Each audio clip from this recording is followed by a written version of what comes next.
السلام عليكم. فيديو وصفة النهاردة بقدم ليكم صينية البطاطس بالفراخ. وصفة قديمة مش جديدة، لكن بشارك معاكم الطريقة بتاعتي الخاصة بيا. فيديو سهل وبسيط وممتع جدا وبطريقة بسيطة جدا. تابعوا معايا الفيديو للآخر، بس فضلا وليس أمرا متنسوش تضغطوا لايك للفيديو، تشتركوا في القناة وتفعلوا زر الجرس على الكل. ويلا بينا نشوف هنعملها ازاي. قطعت 3 بطاطسات كبار وثلاث بطاطسات كبار، يعني تمام. طبعا ممكن تزودوا، ممكن تقطعها بالمنظر ده حلقات متوسطة السمك، وسبتها كمان في مية حوالي ربع ساعة عقبال ما حضرت باقي المكونات.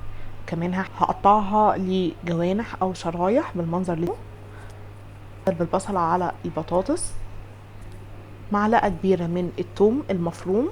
توم صدقوني مكون ممكن يعني بعض يستغرب منه، بس صدقوني بيدي نكهة جميلة جدا في صينية البطاطس. احتجت كمان حبتين من الطماطم الكبار، قطعتها برضو بالمنظر ده مكعبات. الجميل في وصفة النهاردة ان هي خضار كله بنحطه على بعضه ونقلبه ويدينا يعني اكلة جميلة جدا. يعني ما هياش تعقيد ولا اي حاجة، هي شوية مكونات بنقلبهم مع بعض كده وتمام جدا. كمان احتجت معلقة كبيرة من الصلصة، لا سوري 2 معلقة كبيرة من الصلصة. وكمان ربع كوباية من الزيت اللي على الطعام العادي بتاعنا. كمان هضيف معلقة صغيرة من الفلفل الأسود، ومعلقتين صغيرين من ملح.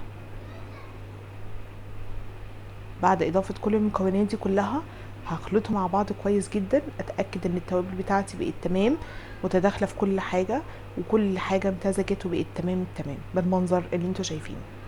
هحتاج بقى فرخه كامله مقطعه مفيش مشكله، افخال صدور مفيش مشكله، ايا كان اللي انتوا تفضلوا. كان عندي اوراق حوالي كيلو وربع من الاوراق الدجاج، جبتها هعمل بس اللي هي الكفر للفراخ. جبت معلقه كبيره من الصلصه، كمان نص معلقه صغيره من فلفل اسود، نص معلقه صغيره من الملح، ومعلقتين كبار من الزيت. هقلبهم كويس جدا مع بعض.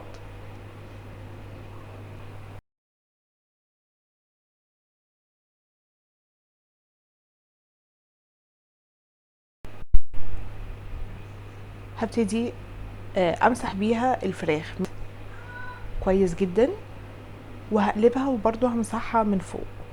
دي بتخلي الزيت بيخلي طبقة الفراخ ناشفة ومقرمشة، وفي نفس الوقت مش ناشفة اللي هي تضايقنا، لا طرية، يعني بتخليها كريسبي، يعني اكتر تشبيه.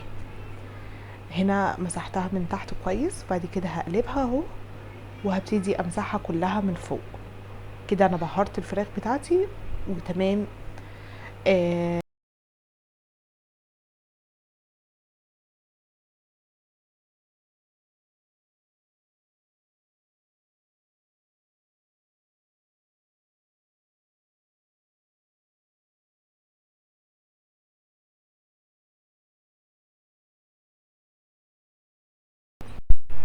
هنا بعد ما مسحتها من على الوش من فوق تمام، هنزل بعد كده بثلاث كوبايات ميه مغليه. 3 كوبايات ميه مغليه،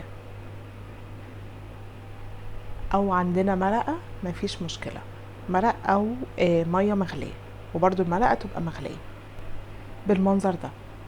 بعد كده هرفعها على البوتاجاز على نار متوسطه مده حوالي تلت ساعه. اول ما تغلي الميه بالمنظر ده هبتدي اهدي النار على اقل من المتوسط شويه، وهغطي الصينيه دي واسيبها على البوتاجاز من فوق تلت ساعه. بعد التلت ساعه هدخلها الفرن لغايه ما الوش يحمر، واتاكد ان البطاطس استوت بالمنظر الجميل اللي انتوا شايفينه ده. والفراخ بتاعتي اخدت وش كده وبقت فعلا متحمره في الفرن، وبقت شكلها جميل جدا مشويه في الفرن يعني. فيديو سهل وبسيط وبجد آه طعمها انا كنت فاكره طعمها من وانا بتفرج معاكم دلوقتي، يعني هي كاد وكلب من فرط الجمال ان يذوب فعلا. قدمت معاها رز بالشعريه، ودي أكلة تقليدية جدا، حبيت أشارك بس طريقتي فيها معاكم. كمان يعني فضل وليس امرا. متنسوش تضغطوا لايك للفيديو، تشتركوا في القناه وتفعلوا زر الجرس على الكل، واشوفكم فيديو جديد ووصفه جديده قريب ان شاء الله. ودي كانت وصفه النهارده، واستنوني في وصفات كتيره جدا جدا ان شاء الله.